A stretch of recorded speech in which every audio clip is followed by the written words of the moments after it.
દોસ્તો તમને ક્યારેય પણ અપચો, ગેસ, પેટને લગતી કોઈ પણ તકલીફ, અરુચિ, જમવાનું ભાવતું ન હોય, ઉબકા આવતા હોય, જમ્યા પછી પણ ઉબકા આવે કે ઉલટી થાય કે એ પ્રકારની કોઈ તકલીફો તમને થતી હોય, તો આના માટે એક શાનદાર નુસ્ખો તમને બતાવું છું કે જે આપણા આયુર્વેદના ગ્રંથોની અંદર બતાવેલું છે.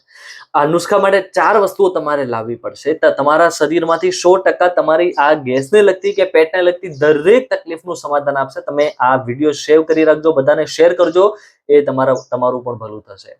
દોસ્તો આના માટે 4 વસ્તુ, એમાં સૌથી પહેલું લીંબુ અને એનો રસ તમારે લેવાનો છે. એ માત્ર 10 ml જેટલો લીંબુનો રસ, 5 થી 10 ml જેટલો લીંબુનો રસ તમારે લેવાનો છે. આની સાથે તમારે 5 થી 10 ml એટલે 5 ml લો તો પણ ચાલે. આદુનો રસ 5 ml જેટલો લેવાનો છે. 2 ચમચી જેટલું તમારે મધ લેવાનું. આ બંને વસ્તુ કરતા થોડું વધારે મધ, તમે 2 ચમચી એટલે નાની 2 ચમચી મધ તમારે લેવાનું છે. અને ત્રીજી વસ્તુ છે નાડી હિંગુ કરીને એક ચૂર્ણ આવે છે કે જે તમને બજારમાં મળી જશે. આ ચૂર્ણ તમારે લાવવાનું છે. એ ચૂર્ણ મેક્સિમમ 2 ગ્રામ જેટલું તમારે દિવસમાં એક વખત, જ્યારે પણ તમે નુસ્ખો બનાવો છો તો ત્યારે એક વખત 2 ગ્રામ જેટલું લેવાનું.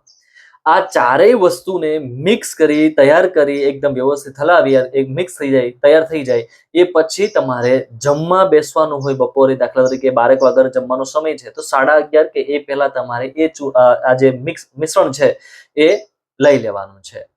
અને એ પછી અડધો કલાક પછી જમવાનું છે. આવું ખાલી અઠવાડિયું કે 1 મહિનો સુધી સતત કરતા રહેશો. શિયાળામાં તો ખાસ કરી શકો, કારણ કે અમુક વસ્તુઓમાં ગરમ છે, તો શિયાળામાં કરવાથી ખૂબ ફાયદા થાય છે. કફમાં પણ ફાયદો થાય અને અપચો, અરુચિ, ગેસ, પેટમાં દુખાવો થવો, તીવ્ર દુખાવો હોય કે નોર્મલ દુખાવો હોય, એની તકલીફથી તમને 100% છુટકારો મળી જશે.